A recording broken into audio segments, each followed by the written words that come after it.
11th, ठीक है।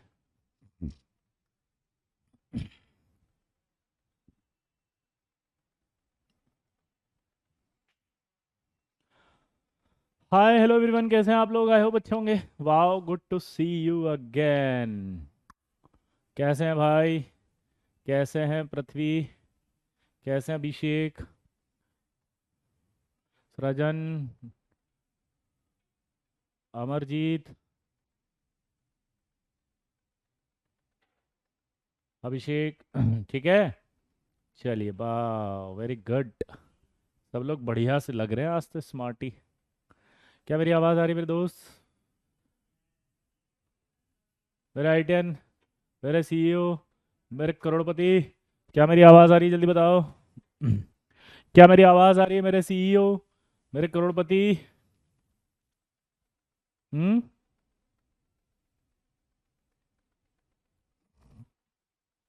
चलिए, कहाँ तक पढ़ाया था पिछली क्लास में? जल्दी से बता दो फटाफट से, बिना किसी देर के साथ, जल्दी से। यस मेरे लल्ला, चलो आज मचा दो हल्ला। जल्दी बोलो, कहाँ तक हो गया था पिछली क्लास में? मेरे हिसाब से कल मेरे कॉन्फ़िगरेशन टाइप से कुछ पढ़ा दिया था ना। कॉन्फ़िगरेशन में कुछ बच्चे लिख रहे थे शायद मेरे जाते समय कि कॉपर का बता दो, क्रोमियम का बता दो। तब मैंने कहा था भैया शांति रखो बे, हम आएंगे अगला क्लास में जरूर, बहुत आएंगे। आया ना? मुझको याद आ रहा है ना? मुझको याद आ रहा है। क्रोमियम, क्रोमियम का एटॉमिक नंबर होता है 24। अगर मैं नॉर्मल लिखता हूँ तो 1s2 2s2 2p क्या आएगा? यहाँ 6। 3s2 क्या आएगा? 3p6। फिर क्या आएगा? ऐसे नॉर्मली लिखता तो 4s2 3d4। हाँ, ये याद आ? पक्का? बोलो, ओ लल्ला। लेकिन ये गलत है, इसका कॉन्फ़िगरेशन ऐसे नहीं होता, बल्कि इसका कैसे होता है? 1s2 2s2 2p6, 3s2 3p6, 4s1 3d5। अब सवाल ये कि इसका ऐसा क्यों हुआ? 3d5 4s1 क्यों हुआ? ठीक है, दूसरा सवाल, कॉपर की बात करो। Copper 29, 1s2 2s2 2p6, 3s2 3p6। हमारे हिसाब से लिखेंगे तो 4s2 3d9 ऐसे आएगा। अगर आप ऐसे लिखोगे तो क्या आएगा? 1s2 2s2 2p6 3s2 3p6 4s1 3d10 ऐसे आएगा। आया ना? अरे भैया क्या हो रहा है? वॉइस कम आ रहा है। ए लल्ला, अपने कानों का मैलवा निकाल को, समझे? शाम शाम खा लें क्या? ठीक है। फील आई कुछ? सर आज तक आपने मेरी चेट नहीं पढ़ी। अबे हरिओम झुट्टे, तेरे बाद तो नाम ले लिया झुट्टे। ए झुट्टे, इतनी बार तो नाम ले लिया तेरे, झुट्टे।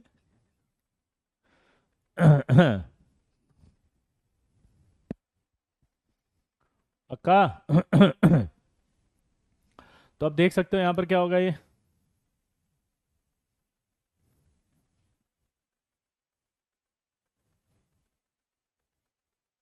आया ना?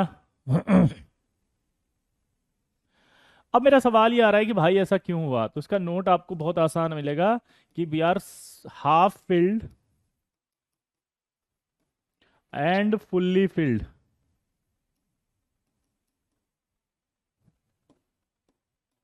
Configuration is more stable. क्या बोलेगा आपको? जल्दी बताओ। Half filled and fully filled configuration is more stable. पक्का? अच्छा एक बात बताएं, यहां तक क्लियर हुआ सबको? इसका कॉन्फ़िगरेशन ऐसा क्यों और इसका कॉन्फ़िगरेशन ऐसा क्यों? अब ये ऐसा क्यों है ये समझना है हमें। ठीक है। कल आपको मैंने क्या बताया था, याद करो? Electronic configuration.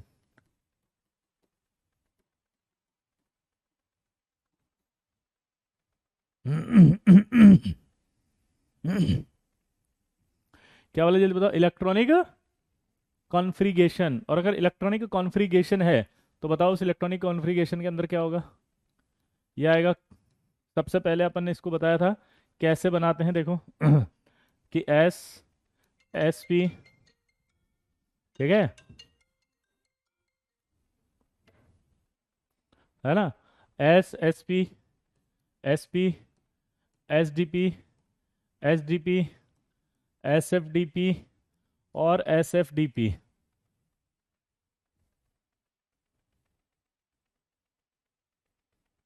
कंफर्म। अब आपको पता चला क्या, कि जब हम इसमें इलेक्ट्रॉन भरते थे तो ऐसा था 1 2 2 3 3 4 3 4, फिर 5 था, फिर 3 था, फिर 5 था, फिर 6 था, 4 था, 5 था, 6 था, फिर 7, 5 6 7।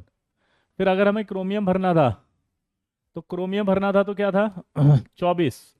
तो इसका मतलब मेरे को टोटल 24 भरने थे, 2 2 4 6 10, 2 12, 6 18, 18 और 2 20 और 4 24, ऐसे भरना था ना, क्योंकि अपन ने कहा था कि इलेक्ट्रॉन हमेशा इंक्रीजिंग ऑर्डर में भरते हैं। क्या कहा था हमने, कि इलेक्ट्रॉन इंक्रीजिंग ऑर्डर में भरते हैं। तो अगर आप ऐसे जाओगे तो क्या होगा, ऐसे जाएंगे तो इस कंडीशन में क्या होगा, जल्दी बताओ। यहाँ खत्म होना चाहिए था, लेकिन हमने कहा कि यार ये ऐसे नहीं हो रहा है, ये गलत हो रहा है, बल्कि इसकी जगह यहाँ क्या आ रहा है, 1s2 2s2 2p6 3s2 3p6 और 4s1 3d5 हो रहा है। क्या हो रहा है जल्दी बताओ, ये 4s1 3d5। क्लियर। तो सवाल ये कि ऐसा क्यों, इस सेम वो का वही मैंने यहाँ पर लिखा पीछे, कि कॉपर में भी ऐसा क्यों, होना तो ये चाहिए था। तो इसका रीजन अब बताता हूँ। रीजन क्या है, ध्यान सुनना। इसमें क्या होता है कि एक्साइटेशन एनर्जी,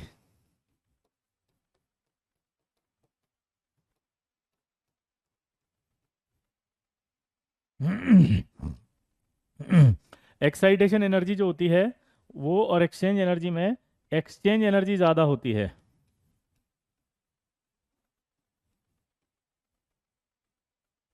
क्या बोला जल्दी बताओ। एक्साइटेशन एनर्जी और एक्सचेंज एनर्जी की अगर हम बात करें तो उसमें एक्सचेंज एनर्जी ज्यादा होती है।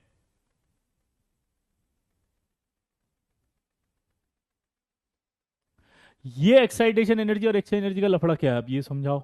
बहुत आसान है, देखो अभी तरह होता क्या है कि ये जो 4s और 3d है, इन दोनों का एनर्जी गैप कम होता है, हमेशा याद रखना भी। क्या, 3d और 4s का जो एनर्जी गैप है वो कम होता है। दोबारा से बोलो, 3d और 4s का जो एनर्जी गैप है वो कम होता है। दोबारा बोलो कि 3d और 4s का जो एनर्जी गैप है वो कम होता है। तो इसका मतलब इलेक्ट्रॉन को जब यहाँ से यहाँ लेके जाएंगे तो आपको क्या होगा, रिक्वायरमेंट ऑफ एनर्जी, इलेक्ट्रॉन को यहाँ से यहाँ ले जाने के लिए जो रिक्वायरमेंट ऑफ एनर्जी है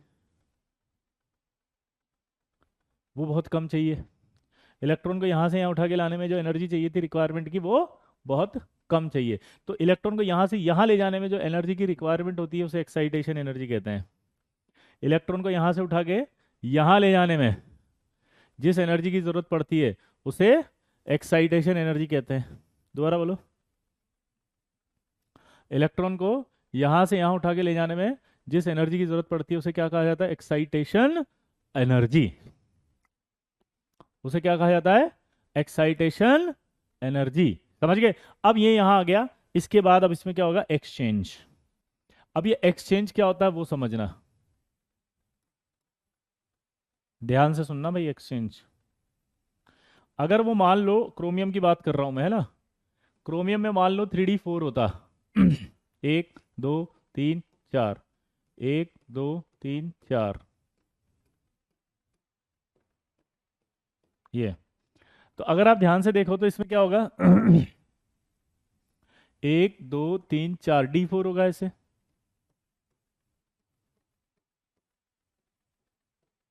ऐसे। तो यहां से इलेक्ट्रॉन यहां जाएगा, एक एक्सचेंज। यहां से यहां भी जा सकता है, दो एक्सचेंज। यहां से यहां जा सकता है, तीन एक्सचेंज। यानी ये इलेक्ट्रॉन तीन एक्सचेंज करेगा। ये वाला देखो, एक और दो, ये वाला इलेक्ट्रॉन दो एक्सचेंज करेगा। ये एक ही एक्सचेंज करेगा।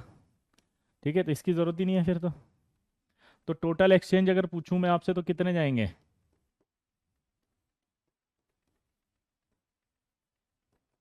तो 3 2 5 और एक 6, तो टोटल एक्सचेंज आपके टोटल कितने होंगे? 6। तो 6 एक्सचेंज आपके काउंट होंगे। लेकिन जब वो D5 बन जाता है, 1 2 3 4, 1 2 3 4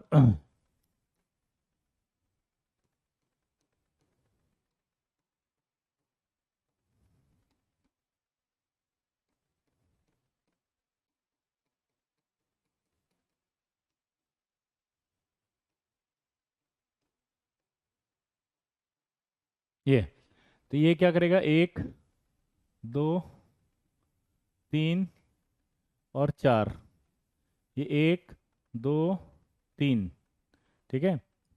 फिर ये क्या करेगा? इससे 1 और 1 2, और ये किससे करेगा? 1। तो यहाँ कितने एक्सचेंज हुए इसके? 5 4 3 है, 5 4 3 2 नहीं 4, ये कितना हुआ इसमें? 4 3 2 1, टोटल कितना हुआ? 10 एक्सचेंज।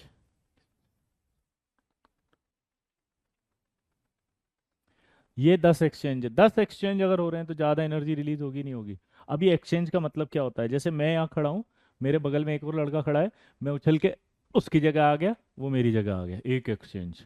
फिर मैं दूसरा एक्सचेंज। अब सोचो मैं ऐसे करता रहूँगा कंटिन्यूस, मेरी एनर्जी रिलीज होगी नहीं होगी? अगर मैं ऐसा करता रहूँगा तो मेरी एनर्जी रिलीज होगी नहीं होगी? एनर्जी रिलीज होती है तो मैंने आपको लिखवाया था एक बार, सिस्टम स्टेबल हो जाता है। अगर एनर्जी रिलीज होती है तो क्या बताया था मैंने? सिस्टम, बोलो, स्टेबल हो जाता है, हाँ या ना? क्या बोला था मैंने? कि अगर इस तरह से एक्सचेंजेस करेगा, ये एक्सचेंज करता रहेगा इलेक्ट्रॉन इनके साथ, तो एनर्जी रिलीज होगी।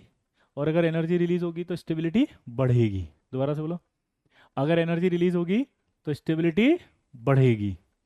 और अगर स्टेबिलिटी बढ़ेगी तो वो चाहेगा ना जो स्टेबिलिटी काम कर रहा हो, वही चाहेगा जो स्टेबिलिटी काम कर रही हो। तो ये आपका ऐसे रहना चाहेगा कि ऐसे रहना चाहेगा? आप ध्यान से सुनो इसका मतलब, कि जब वो D4 था, और अगर 4s से अपन D4 में ले जाते एक इलेक्ट्रॉन, दोबारा से बोलो, हम एक इलेक्ट्रॉन 4s से कहाँ ले जाते? 3D में। तब उसको एक एनर्जी की रिक्वायरमेंट होती है, इसका नाम था एक्साइटेशन एनर्जी। क्या नाम था? Excitation energy. क्या नाम था उसका? Excitation energy. तो एक्साइटेशन एनर्जी थी, वो बहुत कम थी, और एक्सचेंज जब हुए तो वो बहुत ज़्यादा थे। तो जो एक्साइटेशन के लिए रिक्वायर्ड एनर्जी थी वो कम थी, और जो रिलीज्ड एनर्जी वो ज़्यादा थी। इसलिए वो कॉन्फ़िगरेशन चेंज होता है, ठीक है। अब समझ में आ गया? अब ये नंबर ऑफ एक्सचेंज ऐसे बार बार नहीं निकालेंगे हम। नंबर ऑफ एक्सचेंज निकालने का एक फॉर्मूला होता है।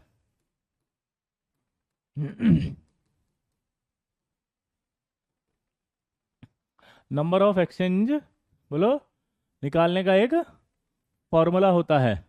और वो फॉर्मूला क्या होता है?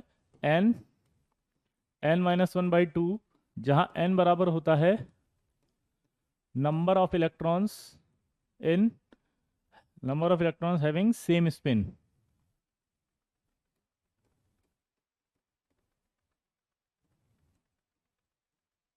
हैविंग बोलो, सेम स्पिन। हाय कृष्णा, अभी समझ में आएगा, डोंट डोंट टेक इट, ठीक है, personally please, let me finish first, ठीक है। एक साथ पूरा बताने के बाद रिवाइज कराएंगे।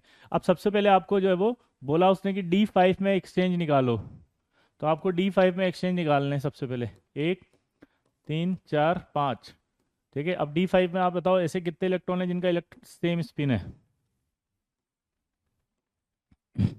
बताओ ऐसे कितने इलेक्ट्रॉन है जिसमें स्पिन सेम है? तो यहाँ देख के आप वैल्यू पुट करो, 5, 5 - 1/2 आएगा कि नहीं आएगा? तो 5 -1/2 करेंगे तो कितना बना?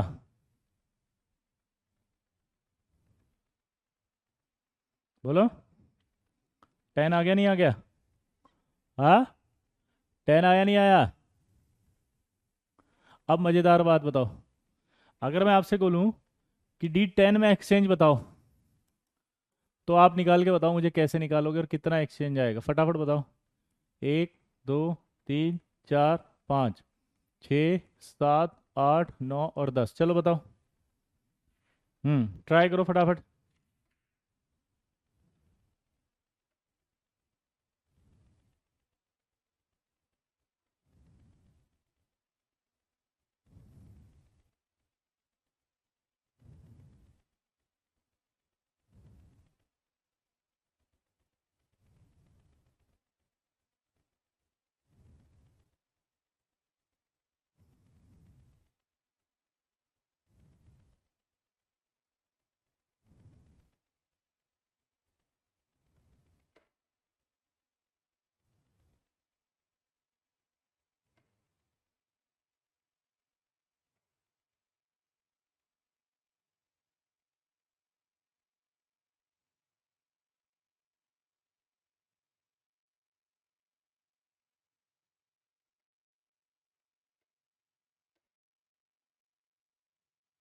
हो गया?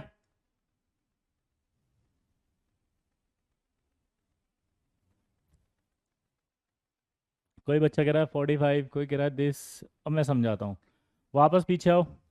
अगर आप इस फॉर्मूले में देखो तो मैंने क्या लिखा है, मैंने फॉर्मूले लिखा है एन क्या होता है, number of electron having same spin.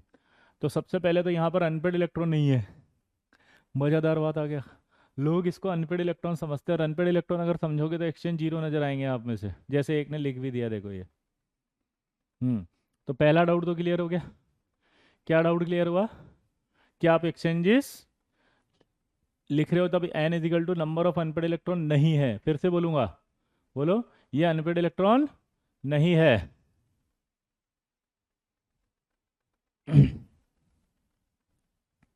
क्या बोले, जल्दी बताओ, ये number of unpaired electron,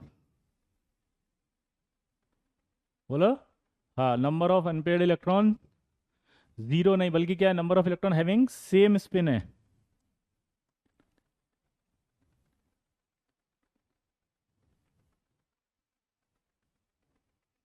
number of electron having same spin है।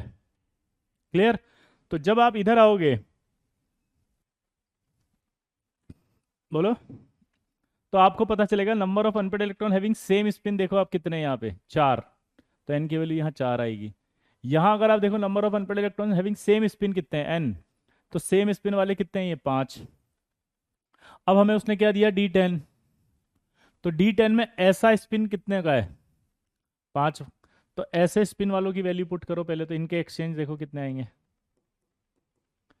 ठीक है, तो ये आएगा 5, 5 - 1/2, यानी कि कितना आ गया, 10। अब आप देखो ध्यान से, एक और स्पिन है मेरे लल्ला, ये वाले स्पिन वाले भी इलेक्ट्रॉन्स हैं, ये कितने हैं, तो ये भी आपका n(n-1/2) है। तो यानी कितने हुए, ये 5, 5 - 1/2 है। तो टोटल ये भी कितने होंगे, 10। तो अगर आप इन सबको मिला दो तो क्या होगा, ये टोटल नंबर ऑफ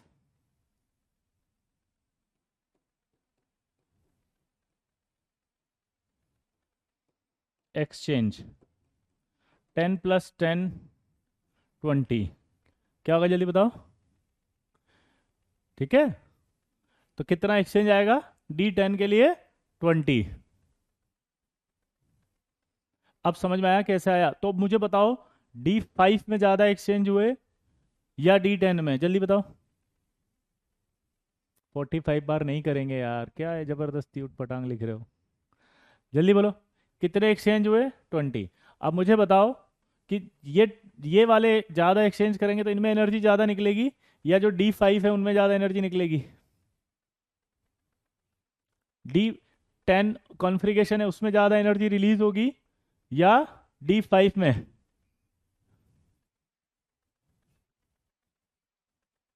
बोलो, D10 में। तो आप क्या बोलोगे, आप क्या बोलोगे बताओ।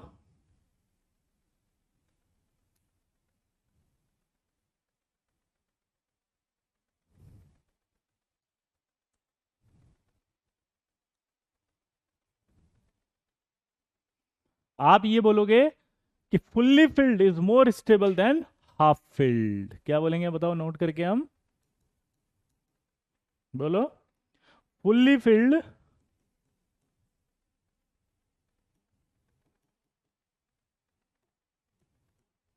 Configuration is more stable then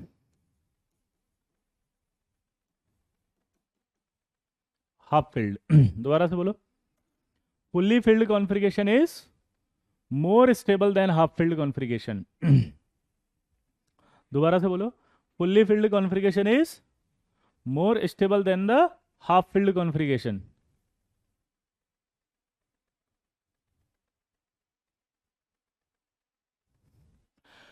इसका मतलब D10 is more stable then D5।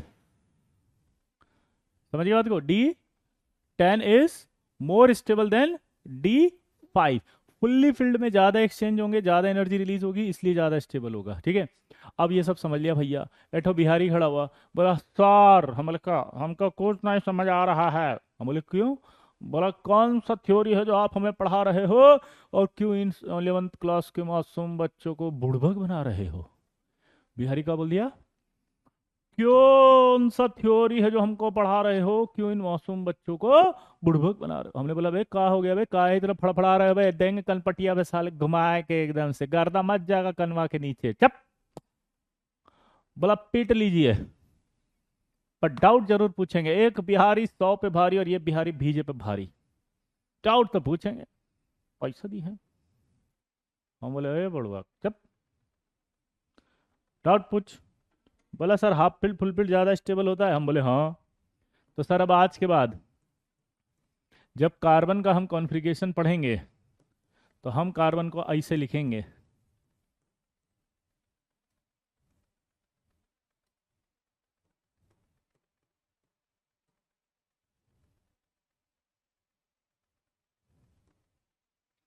जल्दी बोलो क्या बोला मैंने? जब हम कार्बन को लिखेंगे तो ऐसे लिखेंगे, हाफ फील्ड हो गया। और सर फ्लोरीन की जब बात आएगी तो फ्लोरीन में हम ये है, तो आज के बाद हम ये लिखेंगे,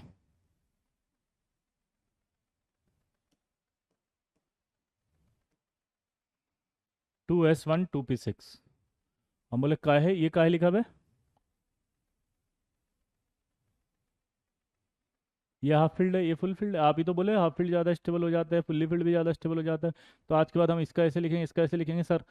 हम बोले कैसे? सर अब बताओ क्या करें? तो हम बोलेंगे बुढ़वा खट नहीं लिख सकता ऐसा। क्यों? क्योंकि इसके अंदर क्या होता है,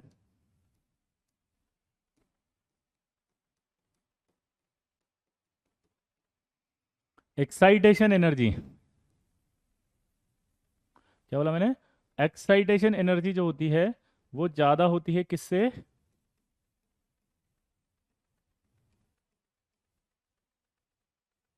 एक्सचेंज एनर्जी से। दोबारा बोलो। एक्साइटेशन एनर्जी जो होती है वो क्या होती है? ज़्यादा होती है किससे? एक्सचेंज एनर्जी से। तो ये एक्साइटेशन एनर्जी जो होती है वो ज़्यादा है एक्सचेंज एनर्जी से, इसकी वजह से ये ज़्यादा स्टेबल है। तो ये ऐसा नहीं कर रहा है क्योंकि यहाँ पर क्या हो रहा है, ये आपका एक्साइटेशन एनर्जी ज़्यादा लग रही है एक्सचेंज एनर्जी से। अब आपको फिर से कन्फ्यूजन क्रिएट हो गया, पूछो क्या? बोला सर, हम बोले हाँ, हमें कैसे पता चलेगा कि ये कम है कि ज़्यादा है? पहले बोल दिए कि एक्साइटेशन ज़्यादा हो नहीं होगा, एक्सचेंज ज़्यादा होगा। और सर अब बोल रहे हैं आपके एक्साइटेशन ज़्यादा होगा, ये तो आप अपना मर्जी से कर रहे हैं सर। ये कौन सा थ्योरी है जो आप हमें पढ़ा रहे हैं और क्यों इस एक्सचेंज के नाम पे हमें बुड़बक बना रहे हैं? हमारे यार देखो डायलॉग बोलो पीट जाओगे साला तुम एकदम एकदम। हाँ भरचुली आके पीट देंगे एकदम। ऐसे डायलॉग बाजी नहीं चलेगा, फर्जीवाड़ा नहीं चलेगा, सेटिस्फेक्शन नहीं सिलेक्शन चाहिए। अब होगी ऑनलाइन में रैंक की तैयारी। क्या बोले जल्दी बताओ? अब होगी ऑनलाइन में रैंक की तैयारी, पक्का? समझे? हाय आला, बोलो भाई। हरिओम तत्सत नमो नमः। हो, बहुत आसान है। मेरे को एक बात बताओ, अगर हम पी की बात करते हैं तो पी में कितने ऑर्बिटल है? मात्र 3। तो आप देख सकते हो नंबर ऑफ एक्सचेंज कम ही तो होंगे, ये इधर जाएगा, ये इधर जाएगा और ये वाला इससे जाएगा, तो 3 एक्सचेंज होंगे मात्र। तो आप देखो नंबर ऑफ एक्सचेंज बहुत कम हो रहे हैं पी में, जबकि यहां से यहां इलेक्ट्रॉन जाने में तो एनर्जी उतनी लगी जितनी 4s से 3d में जाने में लग रही है। तो यहां से यहां जाने में एनर्जी तो ज्यादा लग रही है, लेकिन एक्सचेंज कम हो रहे हैं क्योंकि यहाँ पर शेल कम है, ऑर्बिटल कम है। नंबर ऑफ एक्सचेंज कम होंगे इसलिए नंबर ऑफ एक्साइटेशन कम होंगे, एक्साइटेशन कम होंगे तो एक्सचेंज एनर्जी, सॉरी, एक्सचेंज कम होंगे तो एक्सचेंज एनर्जी कम आएगी, एक्सचेंज एनर्जी कम आ रही है। लेकिन जैसे ही आप डी पे गए, दिमाग की बत्ती जलाओ ना, 5 हो गए, ये 5 हो गए तो अपने आप ही क्या हो गया, एनर्जी तो वो की वही लगी, यहाँ से यहाँ गए, यहाँ से यहाँ गए, लेकिन इसमें जाने से एक्सचेंज बढ़ गए, एक्सचेंज बढ़ने से एक्सचेंज एनर्जी बढ़ गई, एक्सचेंज एनर्जी बढ़ गई इसलिए स्टेबिलिटी आ गई, स्टेबिलिटी आ रही है इसलिए वो चेंज एक्सेप्ट कर रहा है। अब यहां से कॉन्सेप्ट क्लियर होता है कि अगर डी में हो रहा है तो लल्ला एफ वालों में तो जरूर होगा। क्या बोला भाई? अगर डी में हो रहा है ना ये, दोबारा बोलो नीरज, हाय नीरज, हाउ आर यू? मैं घर आ जाऊं बेटा? घर बैठ के बोल दो, सारे रिप्लाई दे दूं, नीरज, नीरज। तो यहां पर अगर हम बात कर रहे हैं तो यहाँ एक्सचेंज ज्यादा होंगे क्योंकि नंबर ऑफ ऑर्बिटल ज्यादा है, इसलिए एक्सचेंज एनर्जी ज्यादा है। वहां एक्सचेंज कम होंगे क्योंकि वहां पर कम है। तो अब मेरा दिमाग है कि डी में अगर, दोबारा बोलो, डी में अगर हो रहा है एक्सचेंज तो एफ में तो होगा, तो यानी कि एफ में भी होगा एफ, है ना? तो यानी कि अगर मैं आपसे क्वेश्चन पूछूंगा और वो लिख दिया गैडोलिनियम 64, तो आपसे क्वेश्चन पूछा इसका एटॉमिक कॉन्फ़िगरेशन लिख के बताओ, चलो 64 का कॉन्फ़िगरेशन लिखो फटाफट, चलो।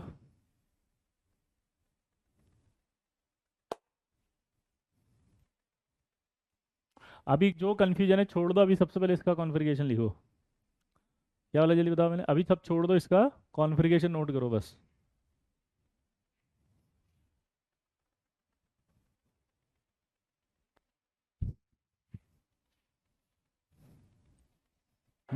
जल्दी।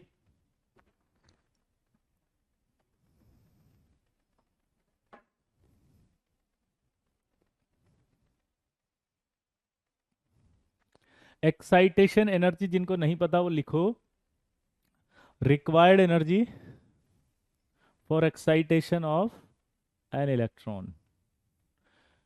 बोलो, एक्साइटेशन एनर्जी क्या होती है? Required energy for excitation of electron, यानी एक इलेक्ट्रॉन को दूसरी जगह ले जाने के लिए रिक्वायर्ड एनर्जी।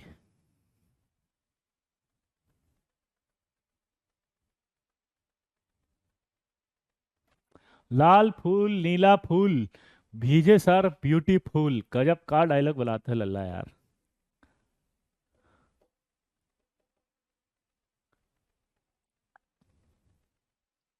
हाँ शौर्य, आपका कमेंट शो हो रहा है।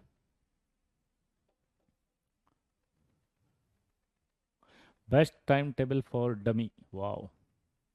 Take my name, hi Ritesh. Configuration लिखा बेटा? अब देखो, मैं अगर लिखूं इसको तो 64 लिखना था मुझे। 64 अगर रुका तो S, S P, S P, S D P, H D P और एस एफ डी पी, यही आएगा। भरो इसको, 1 2 2 3 3 4 3 4 5 4 5 6 4 5 6। अब इस गैडोलिनियम के अंदर इलेक्ट्रॉन भरो, तो 2, तो 4, 6 2 6 2 10, 6 2 10 6 2, और ये आपका आएगा, टोटल काउंट कर लो कितने हो गए अभी। तो मेरे हिसाब से तो 8 आ जाना चाहिए था ये, है ना? अगर आप देखो तो 8 आएगा, लेकिन अब 8 आएगा तो हाफ फिल्ड हो रहा है क्या? ये नहीं। लेकिन अगर ये चालाकी करके इसको 7 कर दे और इसको 1 कर दे, तो ये हाफ फिल्ड हो जाएगा नहीं हो जाएगा? है, इसको 7 कर दें तो ये हाफ फिल्ड हो जाएगा नहीं हो जाएगा?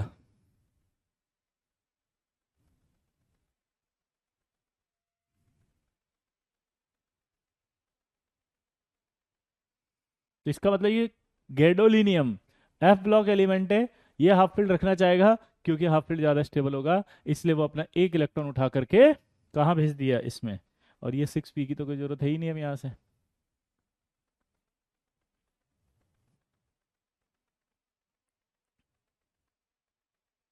क्लियर? पक्का? जी शौर्य, क्या वेट कर रहे हैं आप? डाउट पूछ सकते हैं। कॉन्फ़िगरेशन लिखना नहीं आ रहा है अंश? कॉन्फ़िगरेशन लास्ट क्लास में बताया था, आप जाके रिकॉर्डिंग देखो, उसी का कंटिन्यू पार्ट है आगे का, है ना? 4f से पहले ही हाफ फील्ड है ना सर? हाँ, 4f7 फिर 5d1 किया है, तो क्यों करा ये समझ में आया? ठीक है, हाँ या ना? अरे क्यों किया समझ में आया? बोलो, पक्का। अभी आप कोई डीपीपी ट्राई मत करना, क्योंकि कॉन्फ़िगरेशन के बिना अगर कोई डीपीपी ट्राई करेंगे तो क्वांटम नंबर के सवाल भी नहीं होंगे। तो मेरी रिक्वेस्ट ये थी कि डीपीपी अभी होल्ड पे रख के आज मैं होमवर्क दूंगा, तो आज आखिरी में जब जाएंगे तो आप मुझसे होमवर्क पूछ लेना क्या है। ठीक है, आगे बढ़े। तो ये हाफ फील्ड हुआ, इसको हम वापस एक बार देख लेते हैं क्या किया हमने, कैसे भरा। मैंने कल आपको याद करने का एक तरीका बताया था, जब भी बच्चे हैं दोबारा से देख लें एक बार और। जो नए बच्चे थे, गैडोलिनियम 64, जिनको नहीं पता उनको याद करने के लिए मैंने कल बताया था S, S P, S P, S D P, S D P और एस एफ डी पी। ठीक है, फिर मैंने कहा था ये 1122 आएगा। जो बच्चे ये सोच रहे हैं कि नहीं आ रहा समझ में, वो जाके कल का लेक्चर देखना। क्या शुरू से एलकेजी से पढ़ाएंगे क्या, A for apple, B for boy से सारा लास्ट तक? कम से कम ये शर्म आनी चाहिए ना कि हम आज पहली बार आए, तो कम से कम लिखो कि सर पहली बार आए, व्हाट टू डू। ये क्यों लिखते हो कि समझ में नहीं आ रहा, कॉन्फ़िगरेशन लिखना नहीं आ रहा? पिछली क्लास में बताया था लल्ला। है, ऐसे करेंगे तो हम 10th क्लास से चालू करना पड़ जाएगा हमको। तो एक ही चीज पढ़ाते रहेंगे क्या? है, आईटी करना बे। सनी, पिछला लेक्चर देखना अच्छे से, बताया था आपको N+L रूल की वजह से बनाते हैं ये, कि भैया N+L रूल कहता है कि एनर्जी के हिसाब से ही इंक्रीजिंग ऑर्डर रखना है।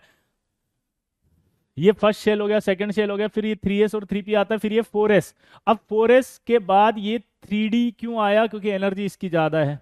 4s के बाद इसकी एनर्जी आएगी और फिर 4p की उससे ज्यादा है, इसलिए ये बीच में 3d लिखते थे। ये कल समझाया था। अब क्या रोज रोज अगली क्लास में भी सन्नी तेरे को आज समझ में आ गया, अब अगली क्लास में एक और बच्चा आ गया, अब वो ये कहेगा कि मेरे को कॉन्फ़िगरेशन लिखने नहीं आ रहा और सनी में यही पढ़ा दूं वापस, तो सनी को कितना खराब लगेगा। मैं क्यों पढ़ रहा था इतनी देर से? फिर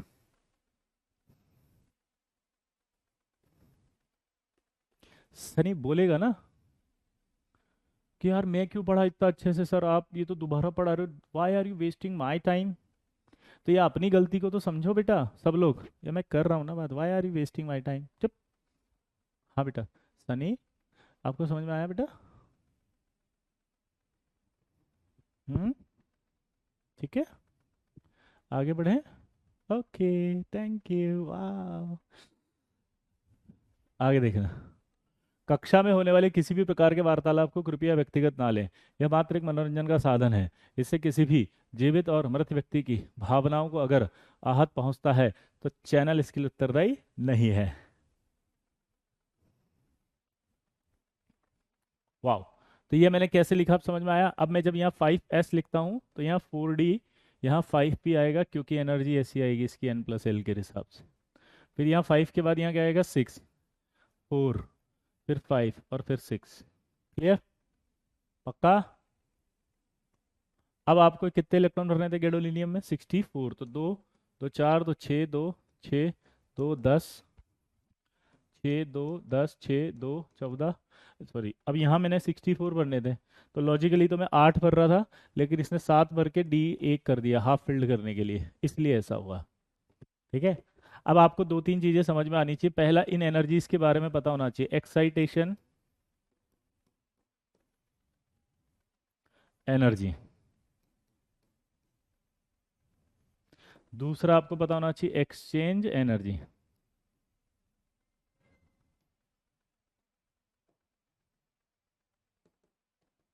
एक्साइटेशन एनर्जी जो होती है वो होती है रिक्वायर्ड एनर्जी फॉर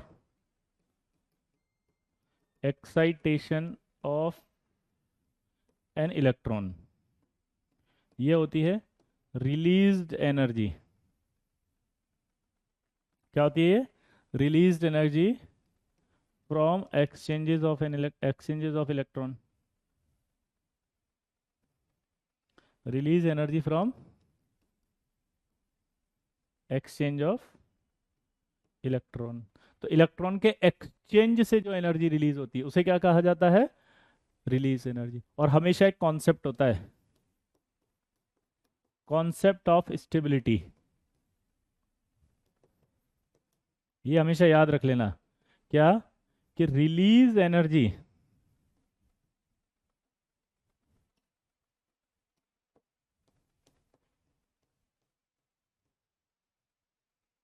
ज्यादा रिक्वायर्ड एनर्जी से।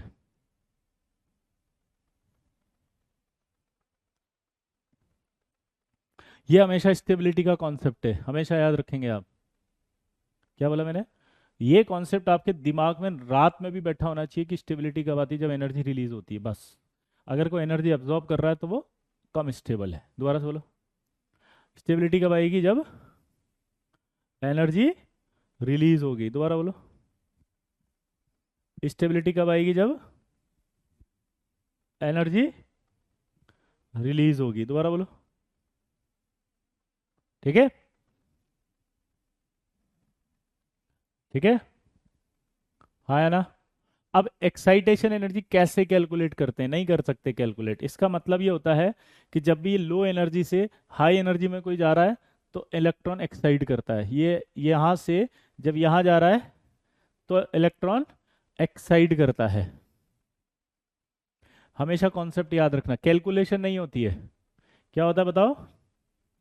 इलेक्ट्रॉन एक्साइट करता है लो एनर्जी वाले ऑर्बिटल से हाई एनर्जी वाले ऑर्बिटल में। दोबारा से बोलो, लो एनर्जी से हाई एनर्जी, यानी कि लो शेल से अगले शेल में जाएगा तो एनर्जी रिक्वायर्ड जो होगी उसे एक्साइटेशन एनर्जी कहेंगे। ठीक है, क्लियर दोस्तों? तो यहां तक आपको समझ में आ गया होगा, आई होप। अब ये अपन ने क्या किया, कॉन्फ़िगरेशन पढ़ा। अब आप कुछ कॉन्फ़िगरेशंस होंगे वो लिखेंगे, ठीक है ना, जो इंपॉर्टेंट है। जैसे लेंथनम 57, एक्टिनम 89, इसका कॉन्फ़िगरेशन आप लिख के बताओ, इसका लिख के बताओ। चलो ट्राई करो फटाफट। कुछ कॉन्फ़िगरेशन आपको याद रखने हैं, हम बाद में सीखेंगे इसको। अभी के लिए याद रखेंगे, एफ ब्लॉक में आएंगे ये वापस।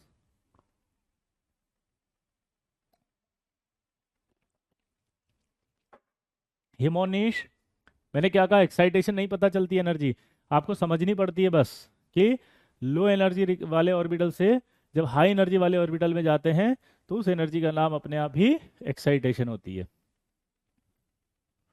ठीक है,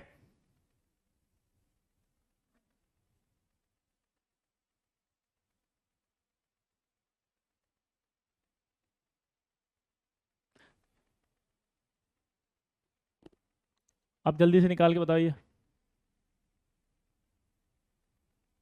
हम्म आपकी जैसा स्पीड कैसे आएगा बेटा? अब तो प्रैक्टिस से आ जाता है सब अपने आप ही। अभी आप जब धीरे धीरे प्रैक्टिस करोगे तो बहुत फास्ट लिखने लग जाओगे।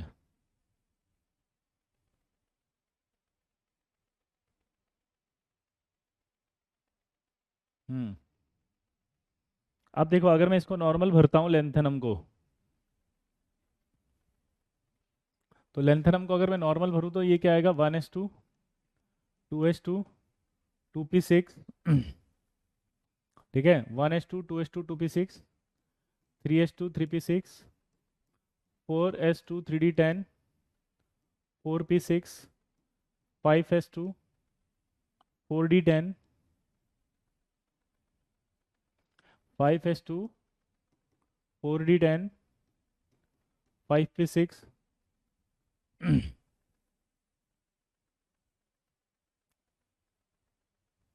यहाँ तक क्लियर हुआ? 5s2, 4d10 और 5p6। अब क्या करूँ आगे? 6s2, 4f1 आना चाहिए यहाँ, देखो ध्यान से, तब जाके 57 होगा ये। आया ना? तो यहाँ इंपॉर्टेंट बात ये है कि लास्ट इलेक्ट्रॉन, ये याद रखना है आपको, लास्ट इलेक्ट्रॉन 4f में, last electron not entered in 4f।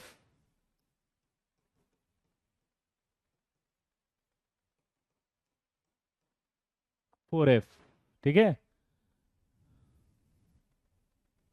समझ गए? Last electron in lanthanum entered in 5d orbital. तो ये यहाँ नहीं जाएगा, बल्कि लास्ट में क्या हो जाएगा? 5d1, 4f0। ये कॉन्फ़िगरेशन इसका याद रखना पड़ेगा आपको लेंथेनम का। ये अभी लर्न करना है आपको, इसमें समझना नहीं है कुछ भी, इसको याद कर लेना। एफ ब्लॉक में आएगा, लास्ट इलेक्ट्रॉन इसमें कहाँ रहता है? 5d1। इसी तरह से एक्टिनम की बात करें, किसकी बात करें? एक्टिनम 89। चलो, तो वापस से वही आएगा, इसमें भी साफ लिख देता हूं मैं कि last electron do not entered in 5f। Last electron do not entered in 5f। ठीक है, याद रखना है इसमें last electron in actinium 89 entered in 6d orbital. ये आपको याद रखना पड़ेगा। तो लास्ट इलेक्ट्रॉन में 6d बनाएगा। क्या आएगा? 6d। इसका एक्सप्लेनेशन हम एफ ब्लॉक में पढ़ेंगे, ये आपको याद रखना है। अब जो मैं लिख रहा हूँ वो याद रखने हैं सब। पैलेडियम 46 में लास्ट में 4d10 हो जाता है। ये सब हम पीरियोडिक टेबल में याद करेंगे अब। ठीक है, ये सारे कॉन्फ़िगरेशन याद करने हैं। अभी के लिए इनका कोई एक्सप्लेनेशन नहीं है, अभी बाद में आएगा सब एक्सप्लेनेशन। अभी आप याद करेंगे, जब मैं पीरियोडिक टेबल दूंगा तो उसमें आपको सारे कॉन्फ़िगरेशन अपने आप बता दूंगा कि ये याद करने हैं। तो उसके बाद जब 12th क्लास में हम आएंगे, ब्लॉक पढ़ेंगे, तब उन ब्लॉक के अंदर हम ये बात करेंगे। ठीक है, क्लियर दोस्तों? अभी के लिए नोट कर लो इन सबको। ठीक है ना? हाँ, आर। ठीक है, थोरियम का भी याद करना है आपको। थोरियम 90 होता है। थोरियम में लास्ट में क्या होता है? 6d2। बोलो। 7s2। तो ये सब मैं आपको बता दूंगा पीरियोडिक टेबल में लास्ट में। जल्दी हो गया? लिख लिया? अब देखो एक टॉपिक आएगा नया, पैरामैग्नेटिक एंड डायामैग्नेटिक कंपाउंड।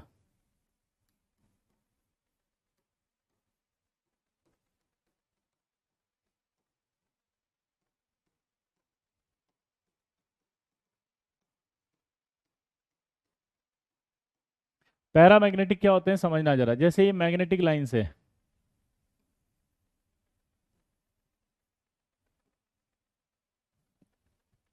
ये एक्स है, ये मैग्नेटिक लाइंस को अट्रैक्ट कर रहा है। तो ये अगर मैग्नेटिक लाइंस को अट्रैक्ट कर रहा है तो क्या हुआ?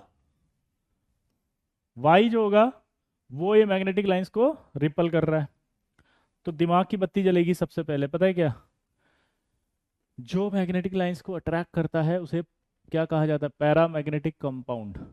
और जो इसको रिपल करता है उसे क्या कहा जाता है? Diamagnetic compound. दोबारा से बनेंगे। एक्स क्या होगा यहाँ पे? पैरामैग्नेटिक। और वाई क्या होगा इसमें? डायामैग्नेटिक। दोबारा से बोलेंगे। एक्स यहाँ पर क्या होगा? पैरामैग्नेटिक। वाई यहाँ क्या होगा? डायामैग्नेटिक। पक्का? दोबारा से बोलेंगे। जो मैग्नेटिक लाइंस को अट्रैक्ट करते हैं उन्हें कहा जाता है पैरामैग्नेटिक। जो मैग्नेटिक लाइंस को रिपल करते हैं उन्हें क्या कहा जाता है? डायामैग्नेटिक। जो अट्रैक्ट करते हैं उन्हें क्या कहा जाता है? पैरामैग्नेटिक। जो रिपल करते हैं उन्हें क्या कहा जाता है? डायामैग्नेटिक। तो यानी कि पैरामैग्नेटिक क्या होंगे? When species have unpaired electron.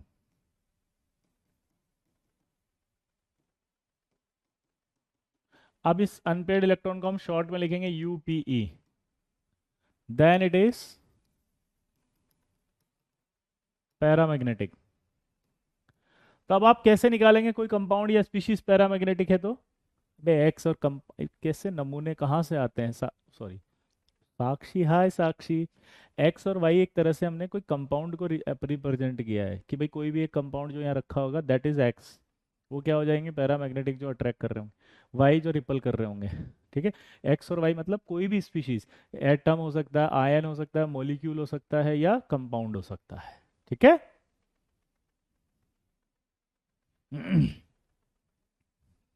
तो पैरामैग्नेटिक कैसे देखोगे आप बताओ? जब अनपेड इलेक्ट्रॉन एब्सेंट होगा और when species do not have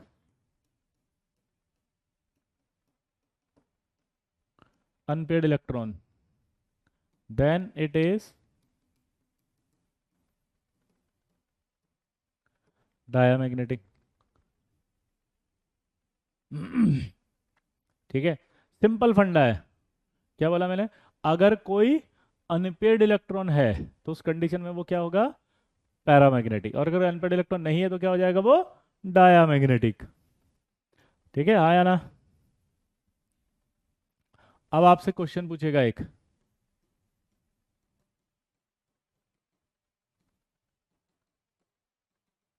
which of the following atom is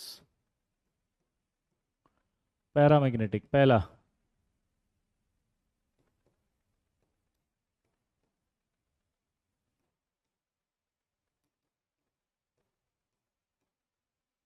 check करके बताओ तो।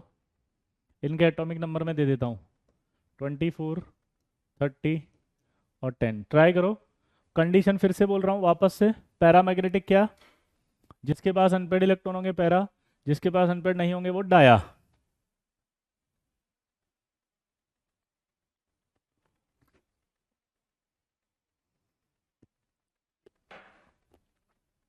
ओ माय गॉड, बहुत ही बढ़िया सवाल।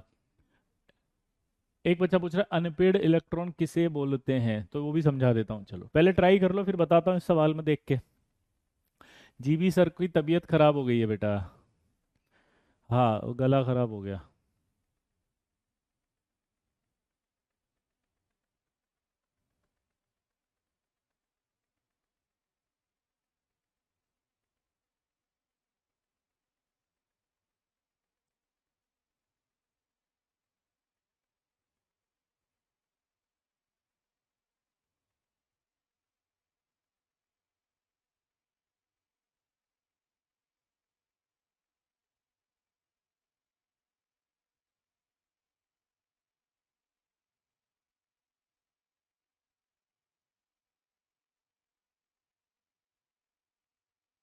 हम्म,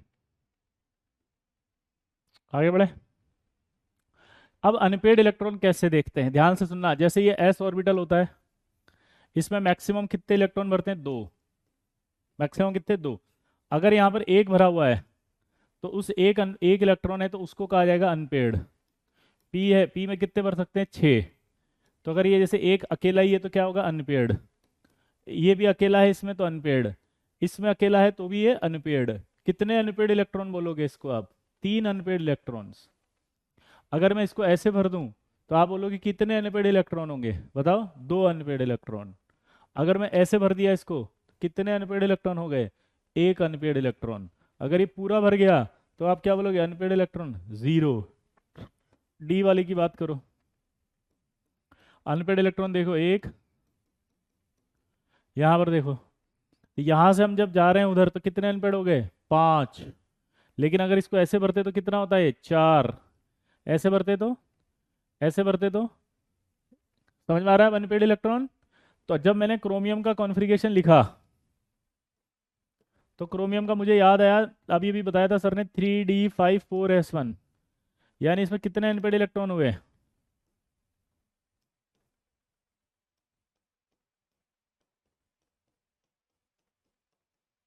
छह अनपेड इलेक्ट्रॉन। तो इसका मतलब क्या हुआ? ये आपका पैरामैग्नेटिक है। क्रोम जिंक में देखेंगे अगर आप इलेक्ट्रॉन भर के, तो ये आएगा 3d10 4s2। नियॉन का भरोगे आप तो क्या आएगा? 2s2 2p6। नियॉन का क्या आएगा? 2s2 2p6।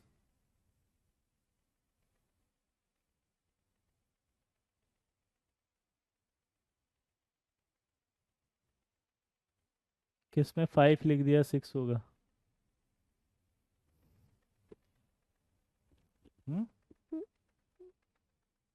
3d5 4s1 ही तो है, 6 कहाँ से आएगा?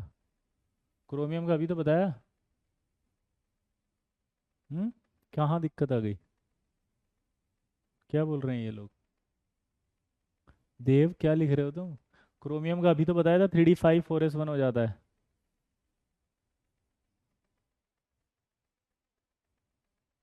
सर ये कैसे लिखा? हे भगवान, अभी तो बताया था ये। दोबारा देख लो। Chromium 1s2 2s2 2p6 3s2 3p6। फिर क्या आया था? 4s1 करके 3d5 किया था ना अपन ने।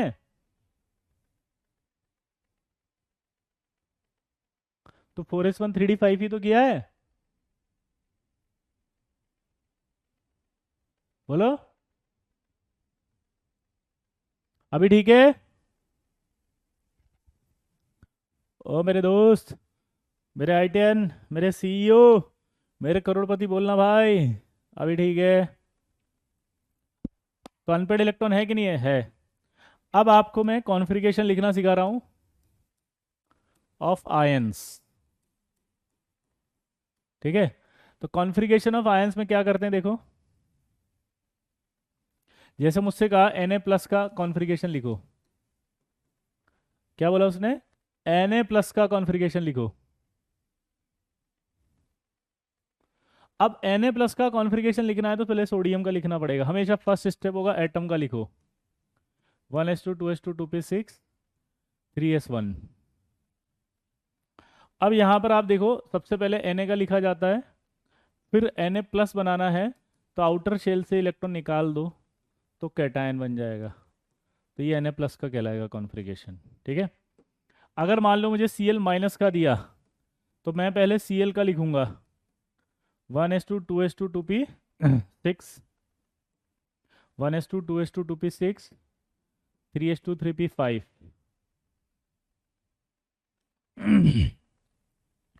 1s2 2s2 2p6 3s2 3p5। लेकिन अगर मुझे कहा Cl- का लिखो तो Cl- में क्या आएगा?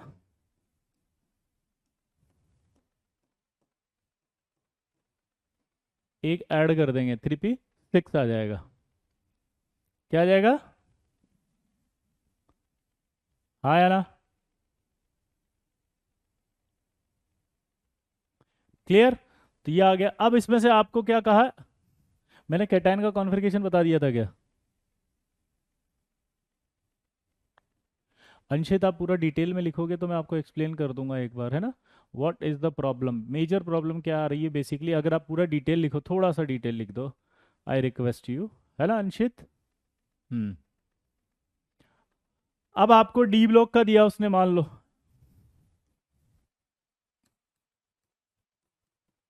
Fe+2। अब इनमें कैसे लिखें? तो पहले Fe का लिखना पड़ता है। Fe का लिखने के लिए आपको बताया था 1s2 2s2 2p6 3s2 3p6 4s2 फिर लाएगा 3d6। क्लियर? अब इसमें आपको क्या करना है, जब ये लिखोगे तो शेल वाइज अरेंज करो सबसे पहले इसको। यानी आपको इसको अरेंज करना है शेल के अकॉर्डिंग। यानी कि 3s2 3p6, फिर यहाँ आएगा 3d6, फिर आएगा 4s2। शेल वाइज अरेंज करने के बाद ही आप आउटर शेल जो होता है उसमें से इलेक्ट्रॉन निकालोगे।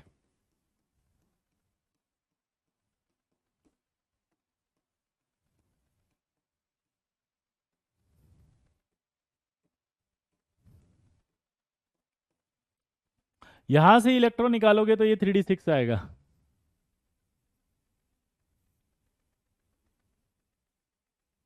पक्का? That's a spirit Anshit, very good. यहां से जब आपने लिखा तो क्या करा आपने? शेल वाइज इलेक्ट्रॉन निकालोगे तब जाकर के आएगा ये। तो अब अगर मैं आपको चेंज कर दूं सवाल, और मैं आपको अब क्या दे दूं, फिर से सवाल दे दिया। ठीक है, क्वेश्चन बना के दे दिया कि which of the following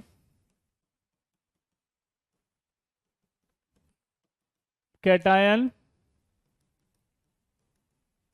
is paramagnetic. क्या बोला उसने? कि which of the following cation is paramagnetic. और पहला ऑप्शन दे दिया उसने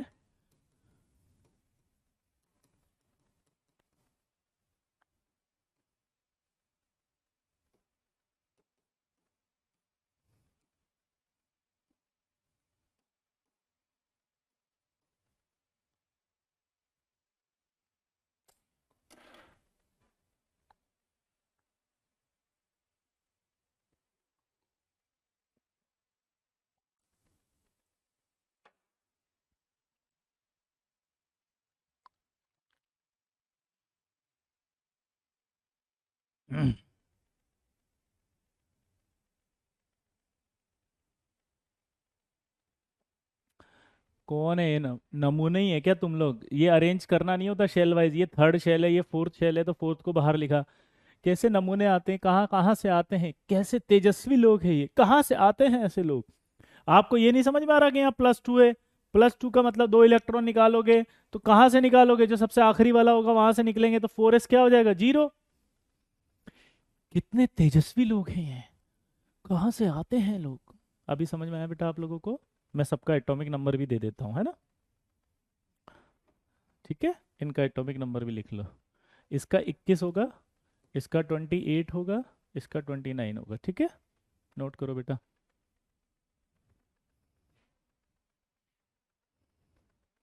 कक्षा में होने वाले किसी भी प्रकार के वार्तालाप को कृपया व्यक्तिगत ना लें। यह मात्र एक मनोरंजन का साधन है। इससे किसी भी जीवित और मृत व्यक्ति की भावनाओं को अगर आहत पहुंचता है तो चैनल इसके लिए उत्तरदायी नहीं है।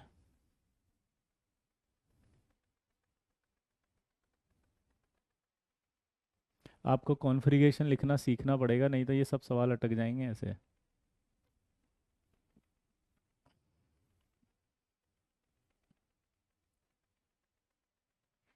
अब आप देखो कई लोग कंफ्यूज हो रहे हैं। सबसे पहले स्कैंडियम देखते हैं अपन। 21, 1s2, 2s2, 2p6, 3s2, 3p6, 4s2, 3d1।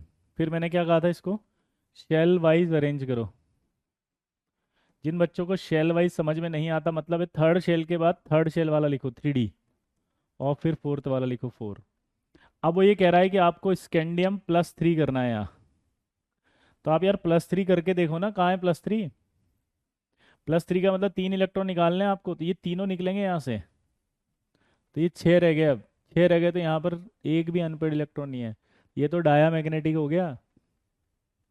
यहाँ पर एक भी अनपेड इलेक्ट्रॉन नहीं है,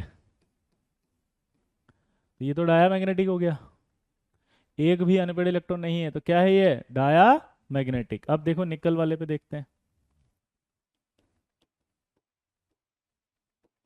निकल वाले पे देखें अगर अपन, तो ये 1s2 आएगा, 2s2 आएगा, 2p6 आएगा, 3s2 आएगा, 3p6 आएगा, 4s2, 3d8 होता है ये। आपको पता है निकल +2 बनाना है तो इसको अरेंज करना पड़ेगा। 1s2, 2s2, 2p6, 3s2, 3p6, और ये ऐसे लिखोगे आप 3d8, 4s2। तो ये निकल आ गया 28, और ये +2 कर दिया आपने। +2 करते ही क्या हुआ, यहाँ से हट जाएगा। अब आपको D8 भरना आता है इलेक्ट्रॉन। 1, 2, 3, 4, 5, 6, 7, 8। इसमें 2 अनपेड इलेक्ट्रॉन हैं। ये हो गया पैरामैग्नेटिक। ठीक है, आया ना, पक्का। अब आया इसमें कौन, कॉपर। कॉपर का इलेक्ट्रॉनिक कॉन्फ़िगरेशन लिखो तो 1s2, 2s2, 2p6, 3s2, 3p6, 4s1, 3d10 कर देते थे इसको। अब वापस कॉपर को लिखोगे तो शेल वाइज लिखोगे। शेल वाइज लिखते ही आपका ये 3d10 आएगा, 4s1। अब आपको कॉपर +1 करना है। +1 करना है तो यहाँ से हट जाएगा ये, 3d10 आ गया, तो ये भी पैरामैग्नेटिक नहीं रहा, डाया हो गया। तो आंसर सिर्फ एक ही जाएगा इसमें, निकल +2। आई होप आपको समझ में आ रहा होगा लल्ला। मचा दोगे अब तो हल्ला। अब मैग्नेटिक मोमेंट निकालने का एक फॉर्मूला होता है, spin only magnetic moment, mu. बता सकता है आप में से कोई फॉर्मूला क्या है इसका।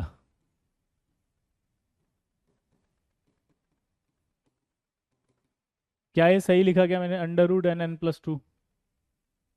बोलो, क्या ये सही लिखा, spin only magnetic moment √n n+2।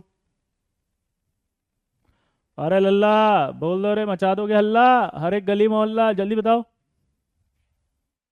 जल्दी। आया ना।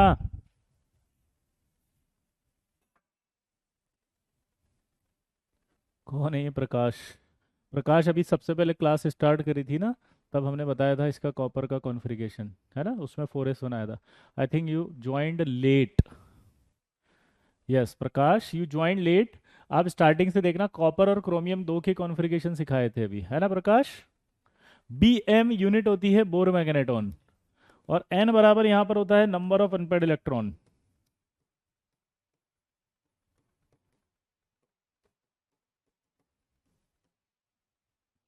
एन बराबर क्या होता है, number of unpaired electron. B M का मतलब क्या है, बोर मैग्नेटॉन, इसकी यूनिट है ये, यूनिट। ठीक है। अब अगर मैं आपसे कहूं कि नंबर ऑफ अनपेड इलेक्ट्रॉन है 1, तो जो म्यू होगा वो कितना होगा, 1.73।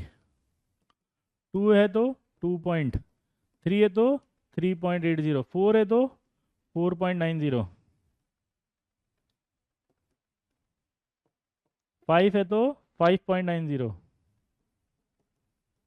ये आपको फिक्स वैल्यूज याद होनी चाहिए, पूछो क्यों।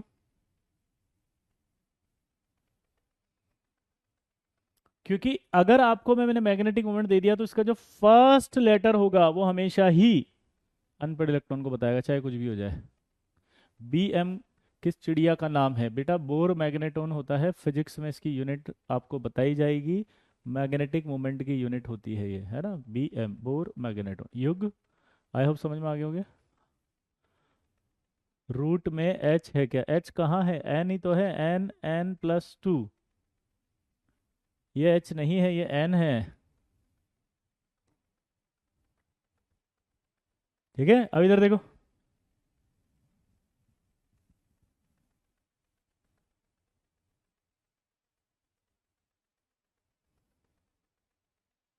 अगर ये अंडर रूट की वैल्यू है तो नंबर ऑफ अनपेड इलेक्ट्रॉन को बताएगी। अगर मैं आपसे बोलूं यूपीई मतलब, हे भगवान,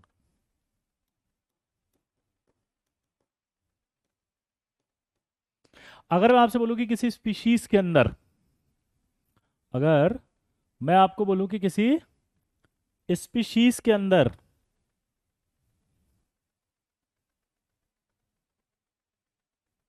मैग्नेटिक मोमेंट है 5.92, मैग्नेटिक मोमेंट है 5.92, तो जल्दी से बताओ फटाफट से। अगर मैग्नेटिक मोमेंट है 5.92, तो जल्दी से बताओ क्या करो, उसके अंदर कितने अनपेड इलेक्ट्रॉन होंगे, कोई पूछे तो फटाफट बोलो। 5.92 है तो कितने अनपेड इलेक्ट्रॉन होंगे, जल्दी बताओ।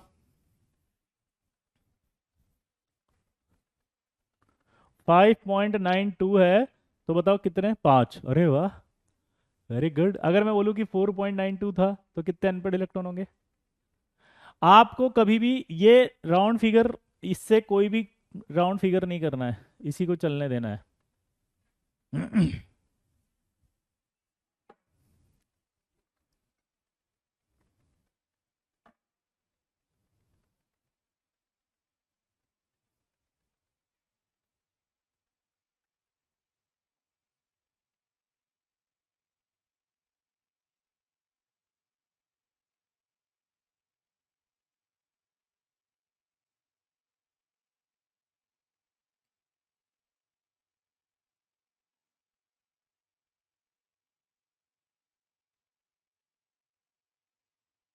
क्लियर। अब इस तरह के सवाल आएंगे तो कर लेंगे, हाँ या ना, बोलो, छोड़ देंगे। तो मैग्नेटिक मोमेंट के सवाल अगर आएंगे तो आई होप आप कर चुके होंगे और कर देंगे। तो जरा एक सवाल हम कर लें। हम्म। सवाल करने से पहले एक चीज बताना, अब नोडल प्लेन क्या होता है।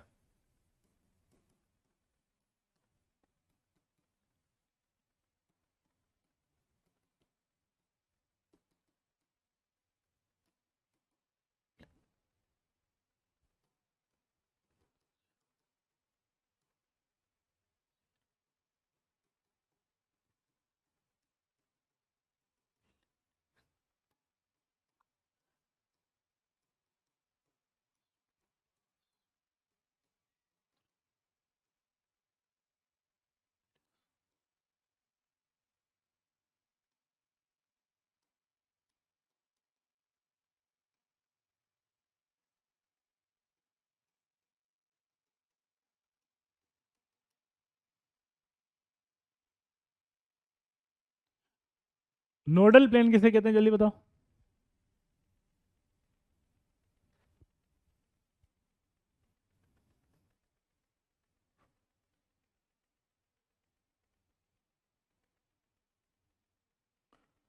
इलेक्ट्रॉन प्रोबेबिलिटी जहाँ जीरो होगी, वेरी गुड।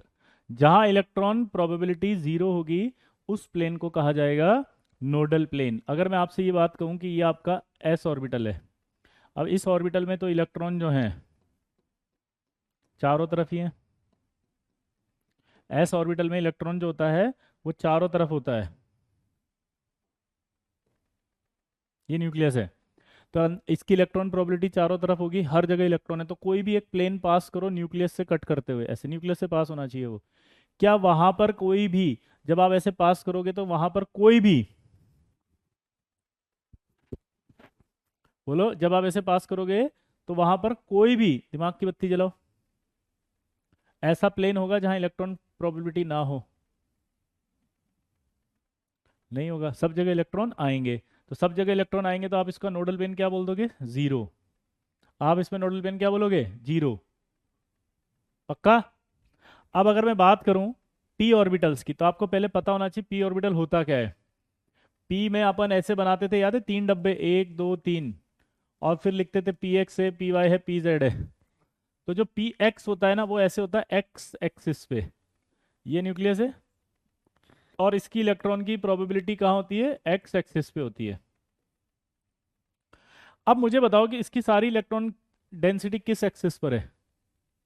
एक्स एक्सिस पर। एक्स एक्सिस पर है। अगर सारी की सारी इलेक्ट्रॉन प्रोबेबिलिटी एक्स एक्सिस पर है, तो ये वाई और जेड पर तो कोई इलेक्ट्रॉन ही नहीं है। तो ये वाई जेड पर कोई इलेक्ट्रॉन नहीं है, इसलिए एक प्लेन बन गया। वो प्लेन क्या कहलाएगा? इसका नोडल प्लेन। कौन सा प्लेन? Nodal plane. एक। अगर मैं पी वाई बनाऊंगा तो पी वाई का मतलब क्या होगा? इलेक्ट्रॉन की जो प्रोबेबिलिटी है वो कहाँ होगी? वाई पे। इसे कहेंगे पी एक्स। ये जो बनेगा वो पी वाई, आया ना? ये बनेगा पी एक्स, ये क्या बनेगा? P Y. तो दिमाग की बत्ती जलाओ। किस एक्सिस पर इलेक्ट्रॉन नहीं होंगे इसमें? ये पी वाई है, ये, तो ये आपका पी वाई, तो ये आपका पी वाई जेड हो गया। पी वाई है तो ये क्या हो गया? X Z. क्या हो गया? ये एक्स जेड। ठीक है, तो ये एक्स जेड हो जाएगा।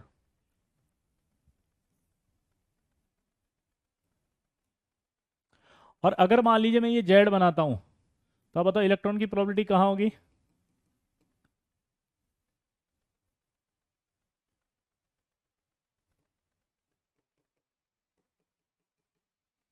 बताओ, ये आपका क्या होगा? जेड।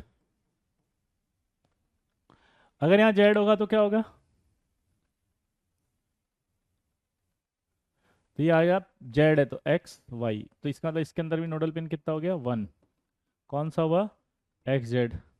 यहाँ पर भी नोडल पिन क्या हुआ? बोलो, वन। और ये नोडल पिन क्या हो गया? एक्स। सबसे पहले आपको ये समझना पड़ेगा कि एस ऑर्बिटल क्या होता है। तो आपको मैंने एक बार बताया था एस ऑर्बिटल स्फेरिकल होता है, और उसमें इलेक्ट्रॉन की जो प्रोबेबिलिटी होती है वो तीनों ही एक्सिस पर होती है, ऐसे हर जगह। अब ये हर जगह होगा तो कोई भी प्लेन आप काटोगे तो उसमें इलेक्ट्रॉन आएगा कि नहीं आएगा? देखो, ए कहीं भी, कहीं से भी प्लेन लो, कुछ भी लो, आया ना? पक्का? अब ये मत बोलना कि मैं ऐसे ले लूं। ऐसे लोगे तो भी इलेक्ट्रॉन आएंगे क्योंकि स्फेरिकल है वो, यहाँ टकराएगा, यहाँ इलेक्ट्रॉन है, न्यूक्लियस तो अंदर है। इसको एज्यूम करो एस ऑर्बिटल को न्यूक्लियस टेनिस की बॉल है जैसे। एस ऑर्बिटल कैसा एज्यूम करोगे? बोलो, एस ऑर्बिटल को आप इमेजिन कैसे करोगे? टेनिस की बॉल दिखाई दे रही है, टेनिस की ball, spin. Oh my God, bouncer! Nodal फेंटो bouncer हो गया, ओ माय गॉड, ऊपर से निकल गया। अब मैं ही निकलेगा, रुको। टेनिस की बॉल देखते हो, ग्रीन ग्रीन दिखता है, दिस इज इलेक्ट्रॉन डेंसिटी। अब आप ऐसे कोई भी प्लेन पास करो, ग्रीन ग्रीन टच करेगा नहीं करेगा इस प्लेन को? तो टच कर रहा है मतलब इलेक्ट्रॉन टच कर रहा है नहीं कर रहा? अगर इलेक्ट्रॉन टच कर रहा है तो इसका मतलब वहां कोई नोडल प्लेन नहीं है। अब यहां आओ, पी ऑर्बिटल्स की बात करो। पी ऑर्बिटल्स की बात अगर करेंगे तो क्या होगा? तीन ऑर्बिटल होते हैं, पी एक्स, पी वाई और पी जेड। दोबारा बोलो, पी एक्स, पी वाई और पी जेड। दोबारा बोलो।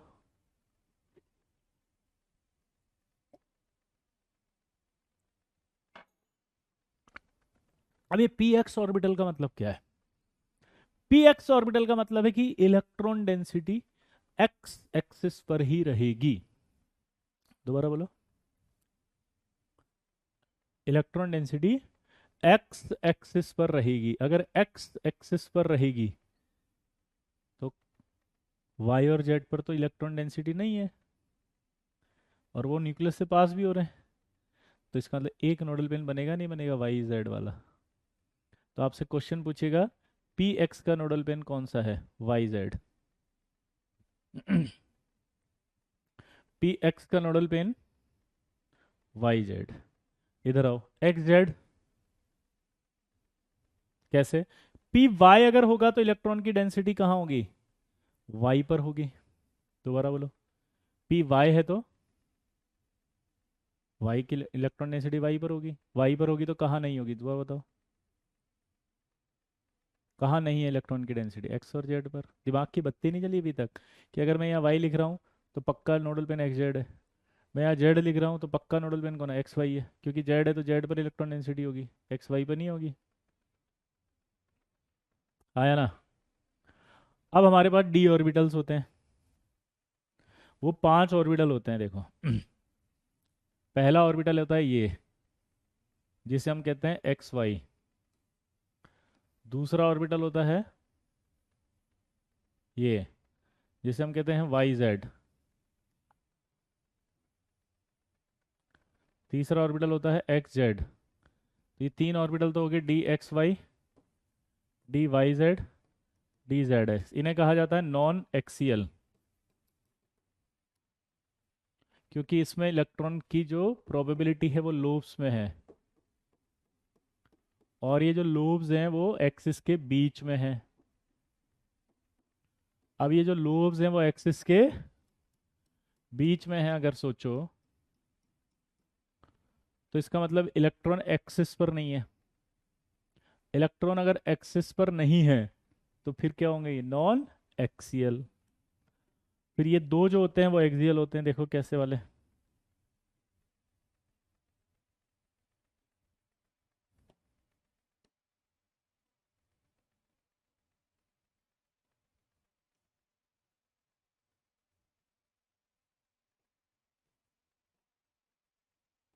ये जेड है,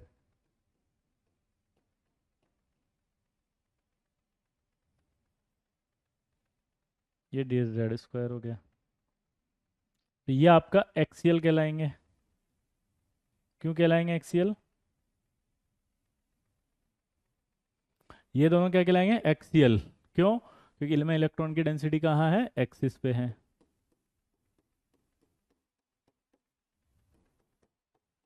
पक्का? अब इनको 3D में दिखाता हूँ मैं आपको, ताकि आपको फील आए कि यार है ना, ऑर्बिटल कौन से होते। अरे क्या बदतमीजी है भैया, किधर जा रहे हो तुम?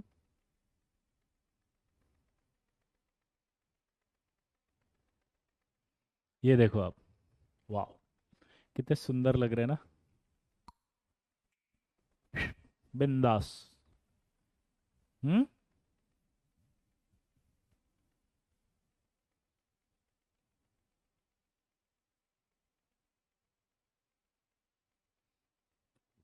पहले तो ये देखो डी ऑर्बिटल है कि नहीं है। 4 डी ऑर्बिटल हैं ये। जो मैंने आपका D X square Y square बनाया वो ये रहा, और ये आपका डी जेड स्क्वायर होता है ऐसे। क्या होता है? D Z square. आया ना?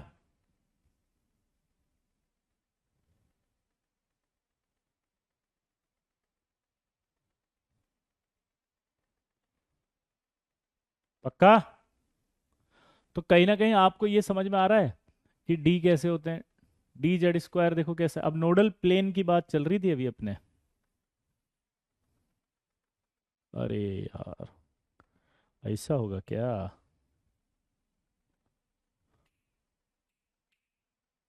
तो फिर तो गड़बड़ हो जाएगा। अब मैं डी के नोडल प्लेन बनाता हूँ वापस।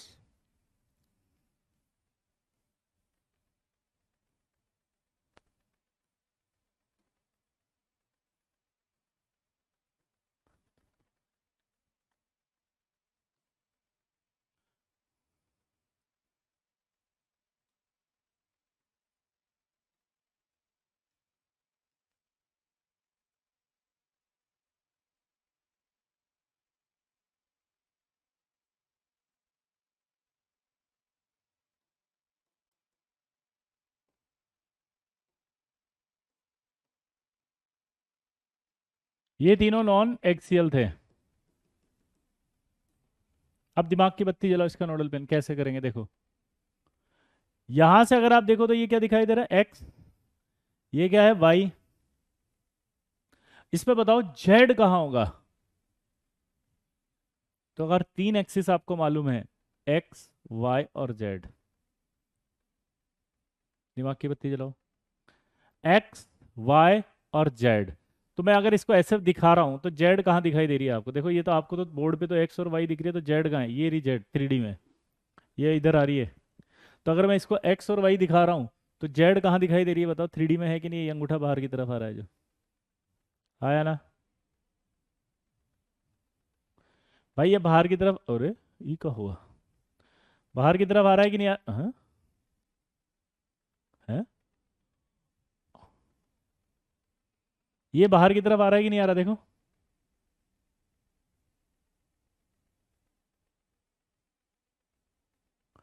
अब ये देखो आप कि ये बाहर की तरफ आ रहा है, तो इस प्लेन में नहीं है लोब। ध्यान से देखो, ये ऐसे देखना, लोब कहाँ है? इस प्लेन में है। यहाँ पे बीच में दिख रही होगी, देखो आप, ये रही। कहाँ नहीं है? इस वाले प्लेन में, इसके साथ। यानी किसके साथ नहीं है? वाई और जेड में नहीं है। तो यहाँ पर ये ब्लैक पेन दिख रहा है, ये यहाँ पर कोई लोब नहीं है, इसका मतलब वाई और जेड एक नोडल पेन तो ये हो गया, और एक एक्स और जेड हो गया, क्योंकि यहाँ भी कोई नहीं है। यानी कि दो नोडल पेन आएंगे इसमें। की पॉइंट समझ गए? अब की पॉइंट बताता हूँ। यहाँ कौन सी एक्सिस नहीं दिख रही आपको? इसका मतलब वो एक्सिस बाहर होगी। उस एक्सिस वाले प्लेन वाई के साथ में एक नोडल प्लेन और एक एक्स के साथ नोडल प्लेन। तो इसका मतलब क्या समझ में आया? इधर देख के बताओ। इसका मतलब ये समझ में आया कि यहाँ पर आपका क्या है? कौन सी नहीं है यहाँ पर? एक्स। तो एक नोडल प्लेन एक्स वाई हो गया, एक नोडल प्लेन वाई जेड हो गया। यहाँ कौन सा एक्सिस नहीं है? वाई। तो एक बार वाई जेड के साथ आएगा नोडल प्लेन, वाई जेड, और एक बार आपका एक्स और वाई आएगा।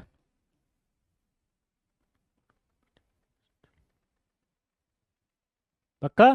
तो ये आपके सबके दो दो नोडल प्लेन आएंगे। अब जो D X square minus Y square की बात कर रहे थे हम,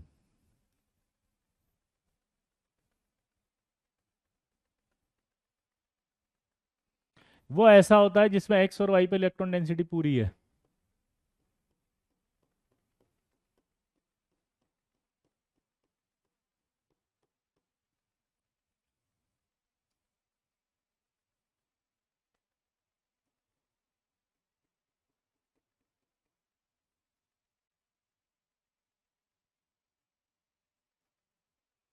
ये, तो जब इसका नोडल प्लेन निकालना होता है तो क्या हुआ? गलत लिख दिया है भगवान, कहाँ गलत लिख दिया यार? दोबारा से देखेंगे। एक्स और वाई है तो यहाँ क्या होगा? जेड। तो एक बार एक्स जेड हो गया और एक बार वाई जेड हो गया। यहाँ कौन नहीं है? एक्स। एक बार एक्स वाई हो गया और एक बार एक्स जेड हो गया। यहाँ कौन नहीं है? वाई। वाई जेड हो गया, वाई एक्स हो गया। ठीक है? अभी ठीक है भाई? हाँ ठीक है, एक्स जेड कर दिया। ओके। ओके। ओके मेरे लल्ला। अरे फिर आ गया तू मचाने हल्ला। अरे मैं जिधर टटता हूँ तो उधर आ जाता है। देखो, तो यहां पर अगर आप देखोगे ध्यान से, तो ये एक्स और वाई पे इलेक्ट्रॉन डेंसिटी, तो 45 से एक प्लेन निकाला है अपन ने जिसको नोडल प्लेन कहेंगे। 45 से एक प्लेन निकाला जिसे नोडल प्लेन कहेंगे। तो ये जो नोडल प्लेन होगा, ये 2 होगा, इसका कोई नाम नहीं होगा। जेड स्क्वायर की बात जो कर रहे थे वो ध्यान से सुनना, इसमें 2 ही लोब होती हैं, ठीक है, और एक रिंग होती है, ये रिंग एक्स और वाई प्लेन पे है। तो इसका मतलब क्या निकला, अगर आप इस लोब को देखो तो आपका ये जो लोब है ना, एक ये लोब जेड पर है, ये लोब कहाँ है, जेड पर, और ये रिंग जो है एक्स और वाई पे, यानी एक्स वाई पे भी इलेक्ट्रॉन्स हैं और जेड पर भी है, इसलिए यहाँ नोडल पेन तो आ ही नहीं सकता क्योंकि हर एक एक्सिस पे इलेक्ट्रॉन्स हैं। दोबारा से बोलो, हर एक एक्सिस पर इलेक्ट्रॉन्स है, तो यहाँ पर तो कभी नोडल पेन हो ही नहीं सकता, इसलिए यहाँ नोडल कौन पाया जाता है, क्या पाया जाता है, नोडल पेन जीरो, नोडल कौन प्रेजेंट।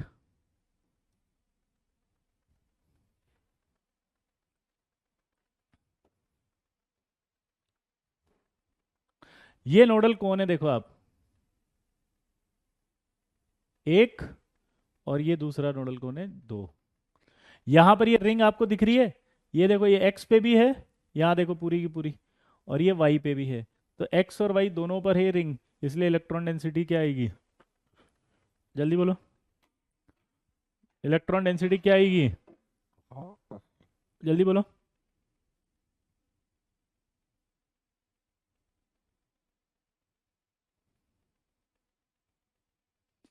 तो अगर मैं आपसे पूछूं, हर एक डी में 4 लोब दिख रही है ना, देखो 1 2 3 4, 1 2 3 4, 1 2 3 4, 1 2 3 4, इन गोलों को क्या कहा जाता है, लोब्स। दोबारा बोलो, ये जो गोले दिख रहे हैं इन गोलों को क्या कहेंगे, लोब्स। तो आपसे पूछेगा ऐसा कौन सा डी ऑर्बिटल है जिसमें सिर्फ 2 लोब्स हैं, बताओ, ऐसा कौन सा डी ऑर्बिटल है जिसमें 2 लोब्स हैं, बताओ। तो ये डी जेड स्क्वायर होगा जिसमें सिर्फ 2 लोब्स हैं,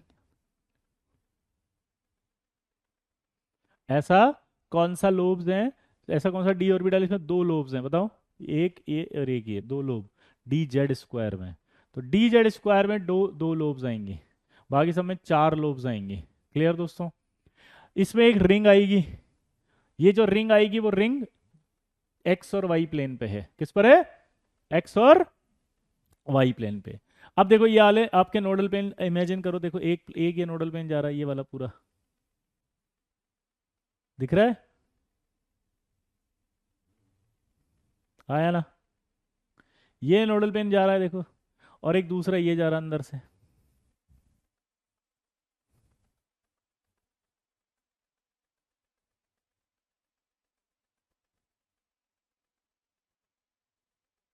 देखो 2 नोडल पेन दिख रहे हैं, नहीं दिख रहे ये, पक्का।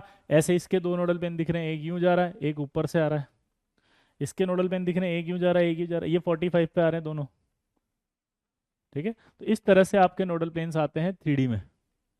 रिंग और लोब में डिफरेंस होता है, रिंग अलग है, ये रिंग है यहाँ पे, लोब नहीं है। तो डी जेड स्क्वायर में नोडल कोन होते हैं या प्लेन होते हैं, बताओ।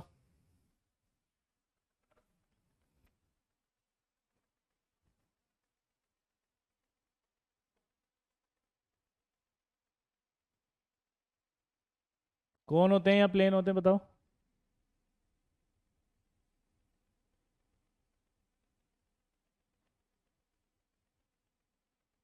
ये वाला सवाल करो अब, चलो। अब आपने नोडल पेन कर लिया, अब डू योर सेल्फ में पहला हूं, जल्दी करो। तो नोडल पेन आपको समझ में आ गया, नोडल कौन होते हैं, वेरी गुड। हाँ, यस सर मेरे लल्ला, अब तो मचा दे हल्ला यार, जल्दी जल्दी जल्दी 2 सवाल कर दो बस फटाफट, फिर छोड़ देंगे, ताकि आपको समझ में तो आए कि मैग्नेटिक मोमेंट समझ में आया भी कि नहीं आया।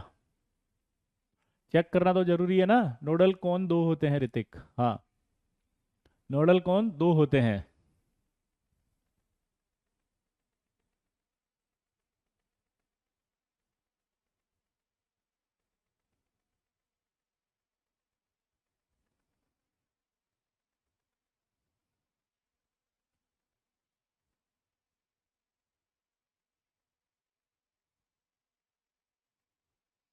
तो select the species among the following for which value off spin only magnetic moment will be 4√3। तो कुछ बच्चे तो कह रहे हैं क्रोमियम, देखिए क्रोमियम का निकालें, 3D5 4s1 होता था, फॉर्मूला है under root N N plus two. अब यहाँ अगर मैं 6 की वैल्यू पुट करूँ तो 6 प्लस टू, यानी कि कितना आएगा, 6 और 2 8, अंडर रूट 48। क्या ये अंडर रूट 48 आ रहा है क्या, देखो बोलो।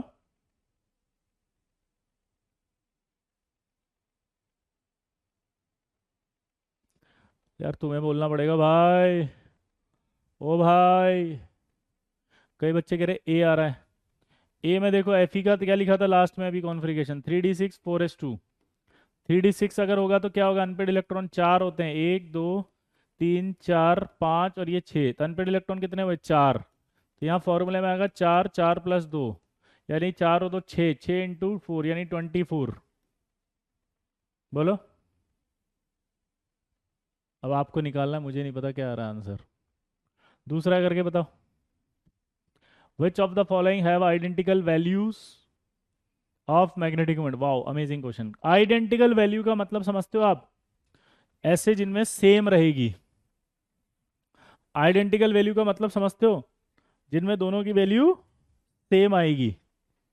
बताओ।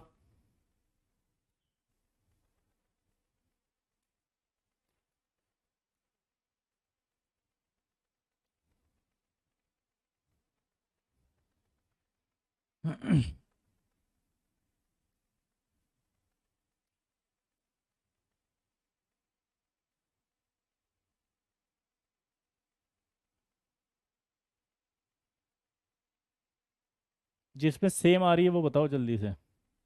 एटॉमिक नंबर लिखूं क्या, इनका एटॉमिक नंबर देखो, 25 27 27 28 12 21 21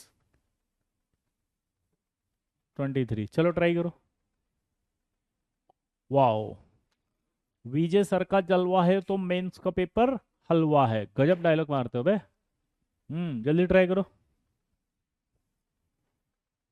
वाओ प्रकाश, नोट्स पढ़कर आओगे। प्रकाश प्रॉमिस करो नोट्स पढ़कर आओगे, आई 10 बनना है ना। नोट्स पढ़कर आने के बाद आप पूछोगे कि क्या करें सर, कैसे करें सर, कि ये चीजें नहीं समझ में आई, ठीक है। देखो हिम्मत नहीं हारनी है मेरे दोस्त, मेरे आई 10।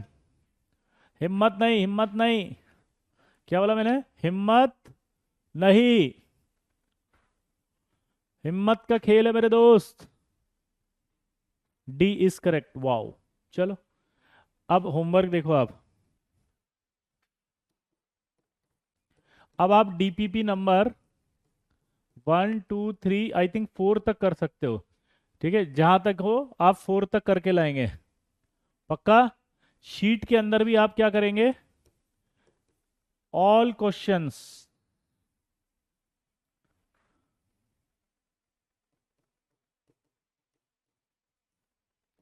एक्सेप्ट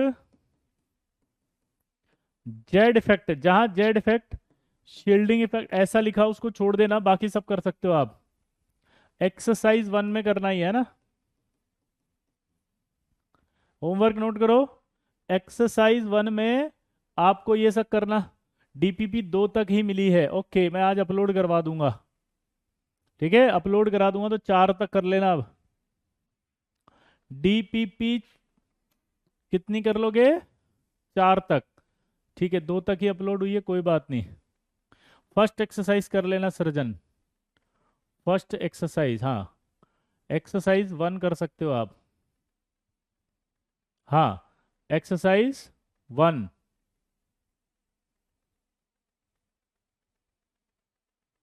क्या करना है बताओ, एक्सरसाइज 1। ज्यादा नहीं करना नैन्सी, एक्सरसाइज 1 करनी है, ठीक है। चलिए मिलते हैं, bye, best of luck, thank you.